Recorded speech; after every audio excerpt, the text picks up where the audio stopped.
was lying on the old couch in the den. The hallway light slipped through the half-open door, drawing a narrow line across the floor. He was over me, breathing hard, his body heavy and close. As he moved, I whispered stop, my voice shaky, but I didn't push him away. My arms stayed frozen by my sides, fingers digging into the cushions like they might keep me from reaching for him. His hands found their way under my shirt. They were rough, calloused, and cold. He smelled faintly of sweat and something mechanical, maybe engine oil. My legs trembled as they circled his waist, even though my thoughts screamed for me to push him off. I stared up at the ceiling, focusing on the cracks in the paint instead of what was happening. He whispered into my neck, but I couldn't bring myself to hear the words. The edge of his belt rubbed against my skin, stiff and cold. I hated the way my body reacted, the sharp breaths, the whimpers, the way my hips responded without permission. He was my father's friend. He'd been around for years, holidays, birthdays, weekend visits. He used to call me kiddo, ruffle my hair when I was still a girl, and laugh too nervously. I never imagined we'd be here. I'm 39 now, I have a husband, 2 kids asleep upstairs, and here I was, murmuring stop with my mouth, but saying yes with my body. I never thought I was someone who would let this happen. Someone who would lie beneath a man she should have turned away, while the rest of the house stayed silent. He shifted, pinning my wrists above my head. My hands went numb. Every move he made pushed me further into the cushions, each sound from the old couch louder than the last. I wanted to scream, to cry out, to tell him no, but nothing came out. My throat felt closed, like it had been filled with shards of glass. What do you do when the person you should have never looked at that way becomes the one you secretly crave? I could hear the hallway clock ticking, the low hum from the fridge. Ordinary sounds in an extraordinary moment. He grunted into my neck, moving harder, faster. The guilt twisted deep inside me, sharp and unforgiving. Still, I watched the shadow of us dance across the wall, and I couldn't lie, I wanted him in a way that hurt. When he was done, he collapsed on top of me, breathing hard, his forehead resting against my chest. I didn't move, I couldn't. It felt like if I did, the fragile world I'd built would shatter completely. I shouldn't have come, he muttered. You shouldn't have, I whispered back, even though my legs still held him there, even though some part of me didn't want him to leave. His grip loosened on my wrists, his hand slipping down to my hip before he finally stood. Cold air filled the space he left behind. I shivered. He didn't look at me as he dressed, wiping sweat from his brow like nothing had just happened. But something had happened, and there was no taking it back. If you've ever held onto a secret that made you ache and burn all at once, then maybe this story hits closer than you'd like. My husband came downstairs a little after 6, already dressed for the day. His hair was damp from the shower. He kissed the top of my head and asked if I was okay. I nodded and said yes, though my stomach tightened just from hearing his voice. I hadn't really slept. My mind kept circling back to the night before, to the couch, the weight of another man pressed into me, his voice in my ear, the cold belt buckle brushing my skin, the way I had whispered stop while my body betrayed me. I hated how real it still felt, how the memory stuck to me like a second skin. After he left for work, I stood at the kitchen sink and stared out at the backyard. The cereal bowls the kids left behind were still on the counter, the flakes soggy and forgotten. The dryer buzzed somewhere down the hall, but I didn't move. The whole house felt hollow and oversized, like I didn't belong in it anymore. Around noon, my father called. He needed help clearing out his shed, old boxes, leftover scraps of wood from projects he never finished. I drove there in silence, arms held close to my sides, rehearsing excuses in case he noticed how tired I looked. But he didn't say anything. He was smiling when I pulled up, waving me over like everything was normal. And behind him, there he was. The man, my father's friend. A hammer hung from the loop of his jeans. When he turned and saw me, his eyes traveled over me before meeting mine. His expression tightened, but he still said it, just like always. Hey, kiddo. Something about the way he said it felt different now. Rougher, sharper. I forced a polite smile and said hey back. We spent the afternoon moving boxes, dragging them out of the dusty corners of the shed. I felt his eyes on me every time I bent to pick something up, every time I reached over or walked past. My father didn't notice. He chatted about the neighbor's dog, the changing weather, all the small things that suddenly felt very far away.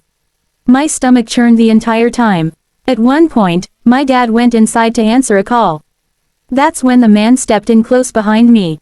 I froze. His breath touched my ear, and he whispered that he couldn't stop thinking about me. I closed my eyes, trying to block it out, trying not to react.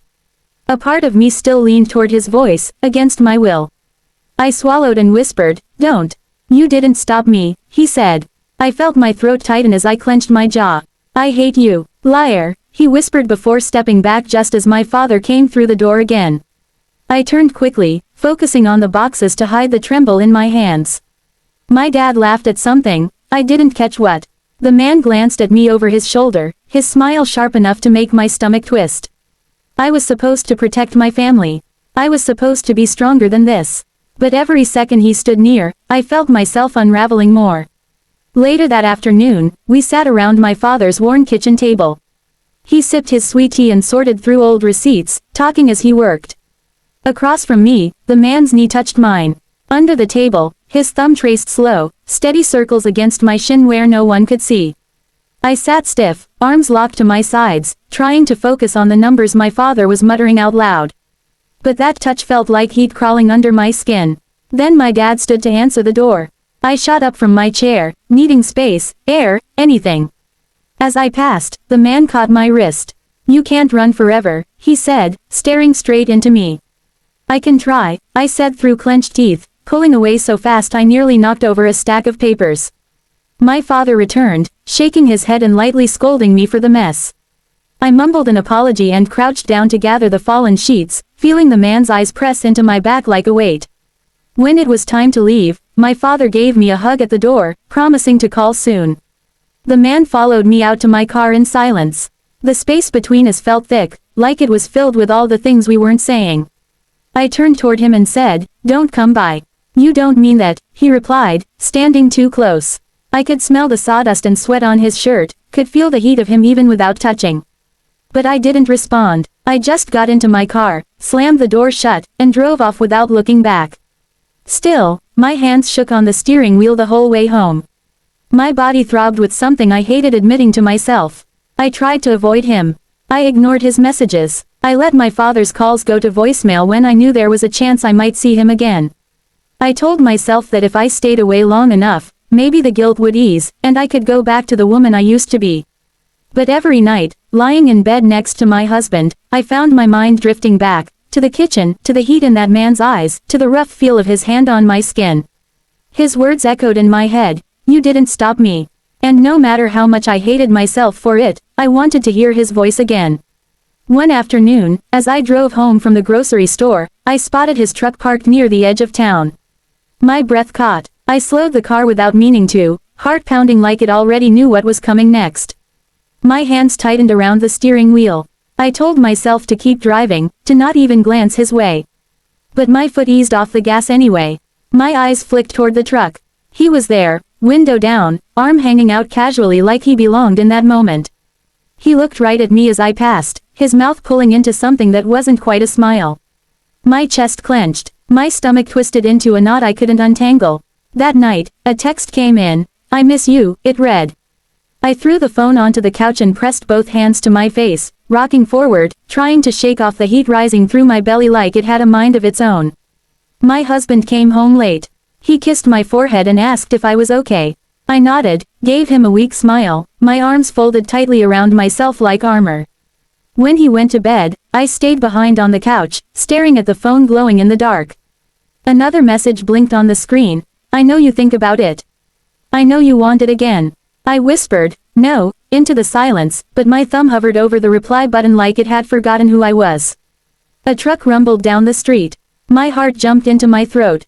For a second, I thought, no, hoped, it might be him.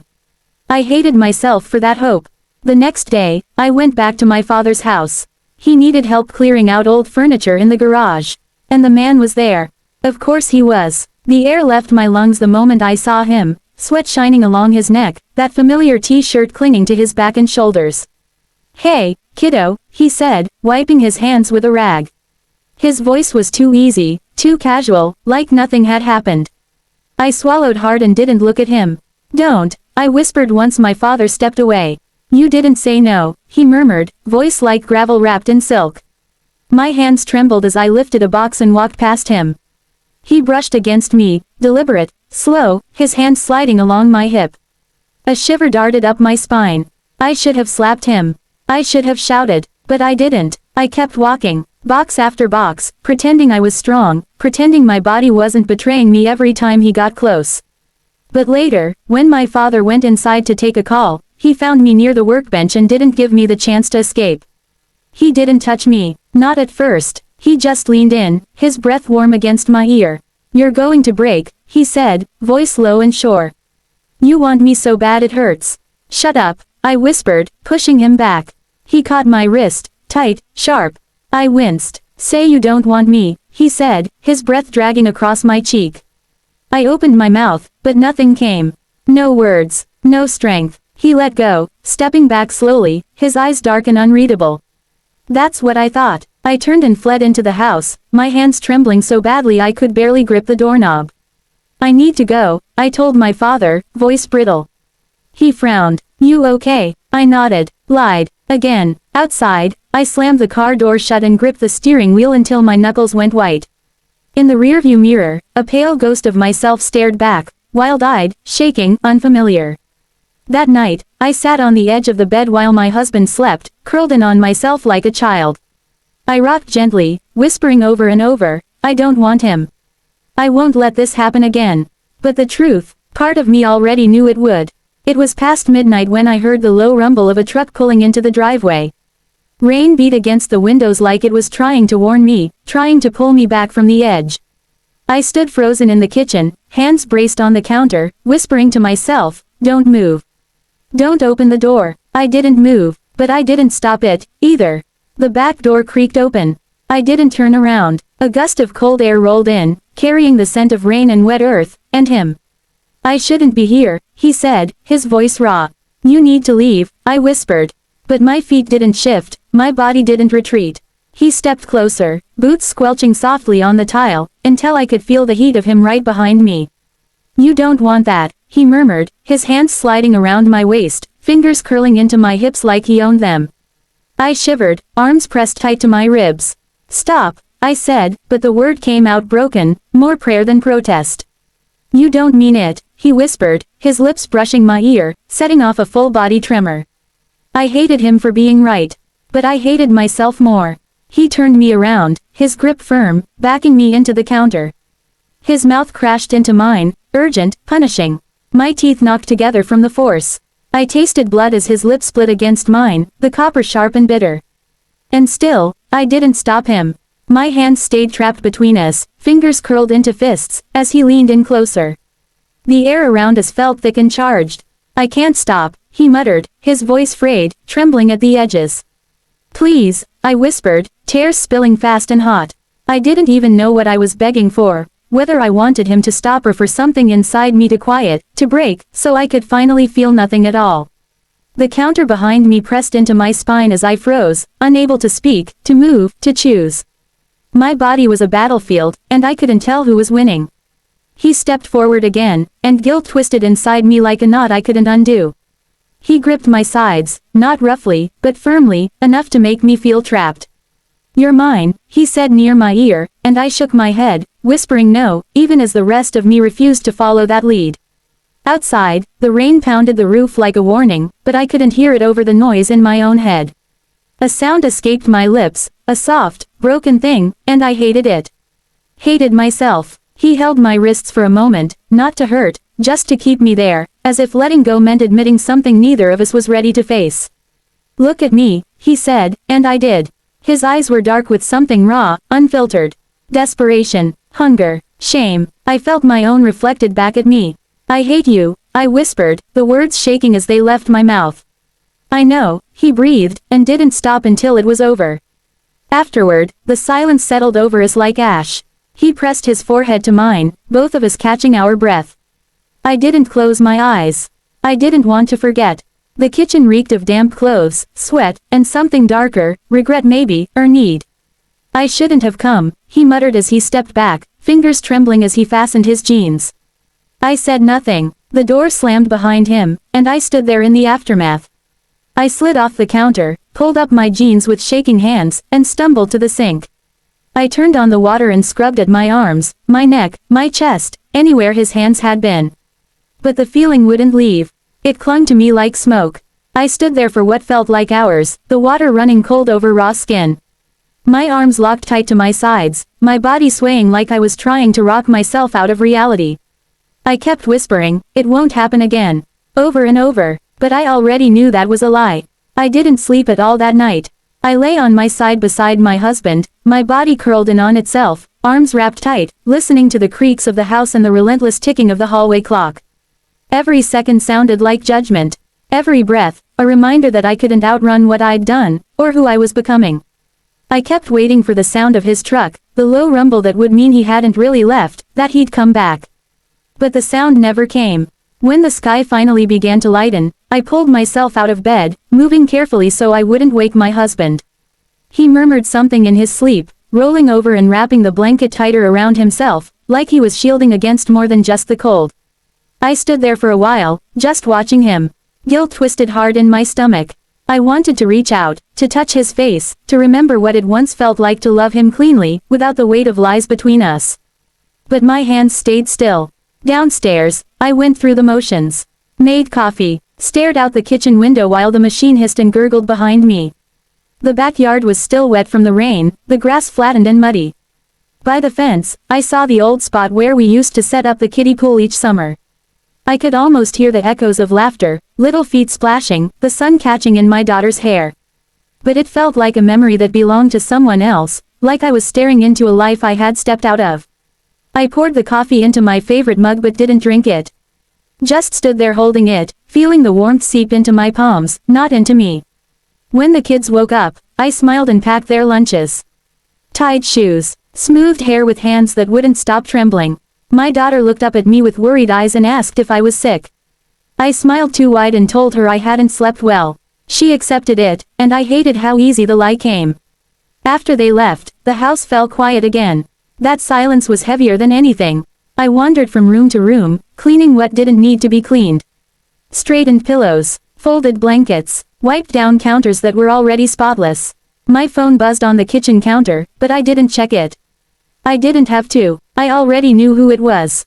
Eventually, I went into the laundry room and sat on the floor, pulling my knees to my chest.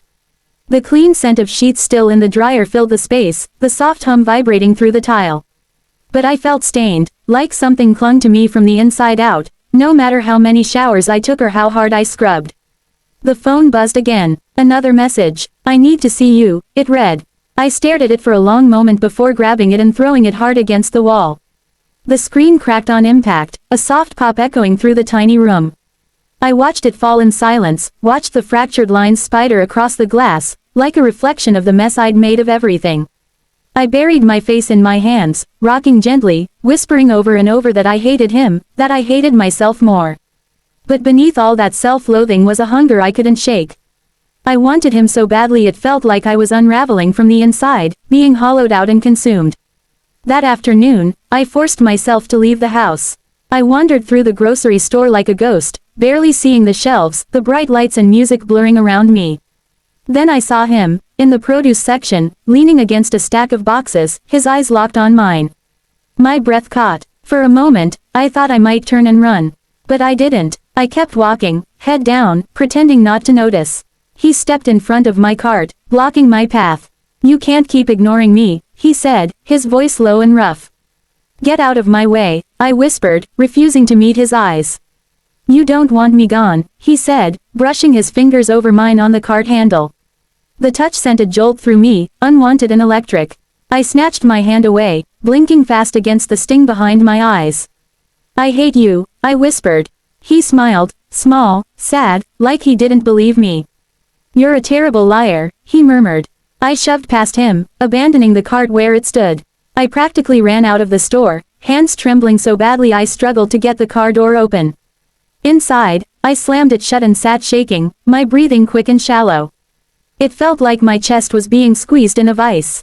I wanted to scream. I wanted to claw at my skin just to scrape away the way he made me feel, ashamed, exposed, on fire. That night, I cooked dinner like nothing had happened. I moved like a machine, chopping vegetables, stirring sauce, setting plates. My husband came home late. He kissed my cheek and told me he missed me. I nodded and smiled, my face betraying nothing, though my hands trembled so badly I nearly dropped the spoon. After dinner, I cleaned the kitchen while he helped the kids with their homework. I could hear them laughing in the living room, their small voices rising and falling like music. I wanted to walk in and be part of it, to let that joy wash over me. But I couldn't move. I stood at the sink, scrubbing the same dish over and over until my hands went numb. Later that night, when everyone was asleep, I lay in bed staring at the ceiling.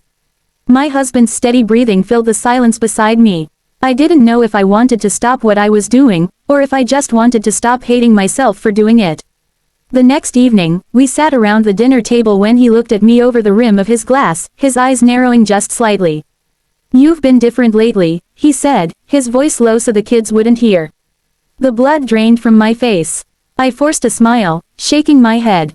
"I'm fine," I replied, but my voice cracked. He didn't look convinced. After dinner, while the kids played in the living room, he followed me into the kitchen. I was back at the sink again, scrubbing the same plate as if I could erase something from my mind. The water was so hot it had turned my skin pink.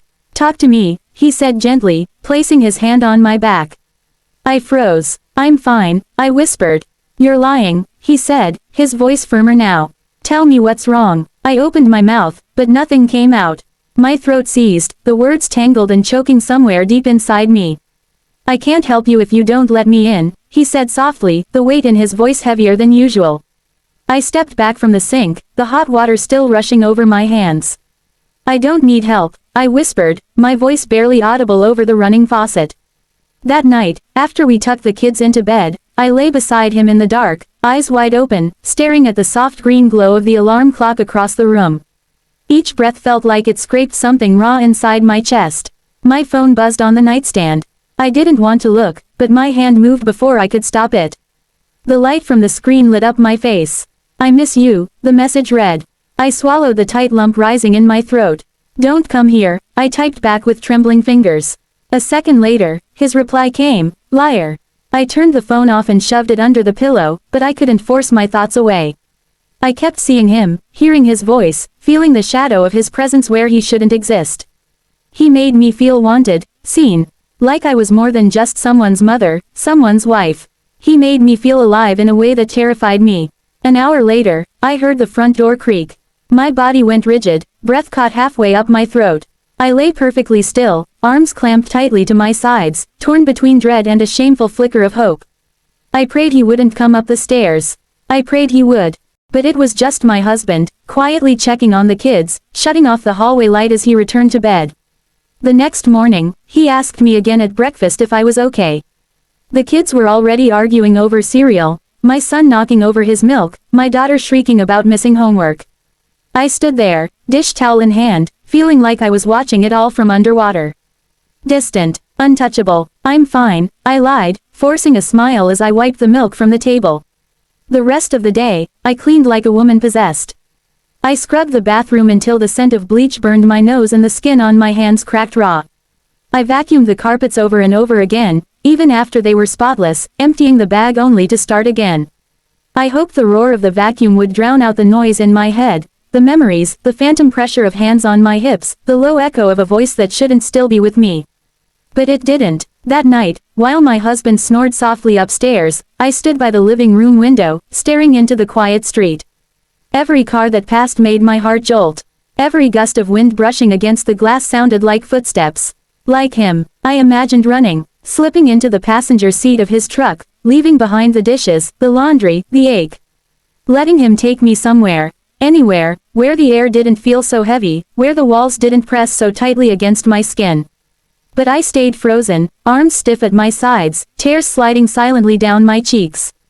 I've lived with guilt before. But never like this. Never when guilt tasted so much like relief. Or when it made me feel more alive than anything else in years. Some stories leave us breathless not because of their beauty, but because of their brutality, the raw ache of emotional confusion, betrayal, longing, and guilt. This wasn't just about infidelity, it was about the quiet collapse of a woman caught between duty and desire, torn between the life she built and the fire that made her feel alive again.